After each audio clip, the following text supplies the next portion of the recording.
If I told you that the reason you're feeling stuck in your career, why your focus is shot, or even why you've been snapping at your partner lately, isn't a flaw in your personality, but a flaw in your living room, would you believe me? It sounds dramatic, I know, but look around you right now. That stack of unread mail, the clothes draped over the chair, the random cables tangled on your desk. You might think they're just harmless objects sitting there, but they aren't. They are invisible energy vampires, and right now, they are feeding. Here's the uncomfortable truth. Clutter isn't just mess. It is a silent biological attack on your brain. Every time your eyes scan that chaos, your mind is paying a hidden tax, draining the battery you need to make money, to be creative, to be kind. But that's not even the worst part. There is a shocking side to this that almost no one talks about. We're going to look at a specific, groundbreaking experiment that proves a messy environment doesn't just make you stressed, it might actually make you unethical. Yes, you heard that right. Science suggests that clutter can physically trigger your brain to lie, cheat, and let your morals slip. You need to know what's happening in your head when the room gets loud. So don't click away. Let's clean this up. So let's talk about that feeling. You know the one. You come home, you see the mess, and you tell yourself, I'll just clean this up. But you don't. You sink into the sofa, scroll on your phone, and then the guilt kicks in. You think, why am I so lazy? Why don't I have the willpower to just put the laundry away? Stop right there. I want you to forgive yourself right now, because I'm going to tell you something that might change your life. It is not a lack of willpower. It is a lack of bandwidth. To understand this, I want you to imagine your brain is a theater stage. It's a small, intimate stage. The spotlight is your attention. But here's the catch. The audience, your working memory, only has about 4 seats. That's it. A famous study from Stanford showed that our working memory can only effectively handle about 4 chunks of information at a time. 4 actors on stage. That's your limit. When your space is clean, those 4 actors are the things that matter. Your project, your family, your relaxation, your dinner. But here's where clutter destroys the show. Every object out of place is like an uninvited actor jumping onto that stage screaming for attention. The pile of mail, that's an actor. The coffee mug from yesterday, another actor. The tangled cables, another one. Even if you're not actively looking at them, your brain has to process them. It's constantly scanning the room saying, identify object, dirty sock, status, pending. This is what psychologists call cognitive load. Think of it like having too many apps open on your phone. You might not be using them, but they are running in the background, draining the battery, making everything else lag. That is why you feel exhausted just sitting in a messy room. You aren't doing nothing.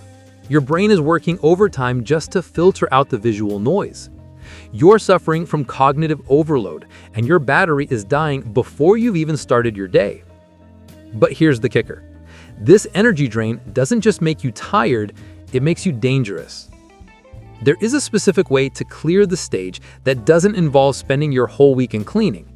I'm going to give you the ultimate reset method in just a minute. It's a game changer. But first, we have to look at the dark side of that drained battery. Because when your cognitive load is maxed out, your brain starts cutting corners in ways that might actually scare you. We usually think of being good or bad as deep character traits. You're either an honest person or you aren't. But environmental psychology tells a different story. It turns out your morality is more fluid than you think, and it can be manipulated by a dirty sock. Here is the mechanism. When you walk into a messy room, smelly trash, sticky counters, piles of junk, your brain doesn't just register mess. It triggers a biological alarm called the disgust response. Evolutionarily, this saved your life. Disgust told your ancestors, rotten meat, disease, stay away. It's a survival instinct. But here's the glitch in our modern brains. Research from Arizona State University found that when this disgust button is pressed, it creates a cascade of negativity. Your brain switches into self-preservation mode. It wants to remove you from the bad situation. it turns inward. It whispers, look out for yourself. And when you're hyper-focused on protecting yourself, your empathy for others starts to fade. In the experiment, people who were primed with feelings of disgust were statistically more likely to lie and cheat for their own financial gain. Think about that. The mess triggers disgust. Disgust triggers selfishness. Selfishness opens the door to lying. It's not that you are a bad person. It's that clutter puts your brain in a low-level state of fight or flight, where survival matters more than rules. But there is good news. The reverse is also true. The study found that simply thinking about a clean environment or evaluating cleaning products was enough to snap people out of it and restore their ethical behavior. So when we say clean your room, it's not just about hygiene. It's about recalibrating your setting. Your home isn't just a container for your stuff, it is your external moral compass. When the needle points to order, you feel safe, generous, and honest. When it points to chaos, you go into survival mode. Now that you know why your brain is short-circuiting, the question is, how do we fix it without getting overwhelmed? You stand in front of your closet holding that one shirt. You know the one. You bought it 3 years ago, the price tag is still on it, and you have never worn it. But the moment you try to put it in the donation bag, your brain screams, stop, that costs money. You aren't a hoarder. You're keeping that shirt because you think you're an economist, but you're actually a bad accountant. Let me explain the emotional rent theory, but let's be real. That money is gone. It left your bank account years ago. By keeping that shirt, you aren't getting the money back. You are actually paying more. You are paying emotional rent for it to live in your house and mock you every time you open the closet. It's not an asset, it's a debt. Then there is the second trap, the one that hits me personally, the folly of prediction. This is the voice that whispers, but I might need this someday. You look at that box of tangled cables from 2010, or your old college textbooks, or that broken Laserdisc player, and you think, what if? We are terrible fortune tellers. We hoard things for a fantasy version of our future self. A future self that suddenly needs a VGA cable or wants to reread Biology 101 notes.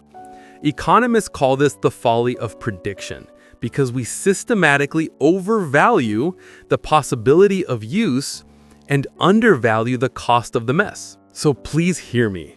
You are not weak. You are not messy.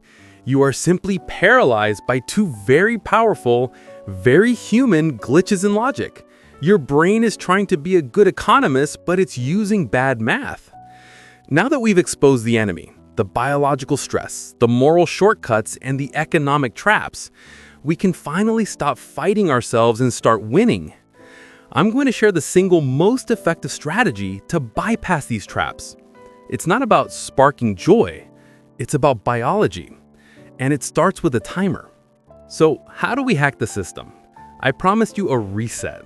It comes down to a simple framework I call the 3R rule. First, reduce. You don't need to be a minimalist, you just need to turn down the volume. Remove the visual noise from your direct line of sight. Second, replace. Replace decisions with habits. Don't decide if you should wash the dish, just make it a rule that the sink must be empty before bed. And third, rest. Create a white space in your home, a corner with absolutely nothing in it. This gives your brain a place to look and literally exhale. But honestly, strategies are the easy part. The hard part is the heart. Because at the end of the day, organizing isn't really about the stuff. It's about sovereignty. In a world that feels uncontrollable, where the economy is scary and people are unpredictable, cleaning is an act of defiance. It is you saying, I can't control the world out there, but I have absolute dominion over these four walls. It is emotional regulation disguised as household chores. When you finally let go of that old shirt or those college notes, you aren't just clearing a shelf. You are rewriting your history. You are telling your subconscious, I no longer need this old version of me to feel safe. I am ready for who I am becoming. You aren't throwing away memories. You are making space for new ones. So look at your room right now. Does it scream chaos and overwhelm? Or does it whisper, you are safe and you are capable? Your environment is constantly talking to you. It's time to change the script. Remember this, and if you take one thing from this video, make it this: peace is not found, it is created. And sometimes you create it with a trash bag in one hand and the courage to let go in the other. I want to know about your emotional ecosystem. Is there one specific item you've been holding on to out of guilt or fear? Tell me what it is in the comments and let's help each other let it go. I'll see you in the next one.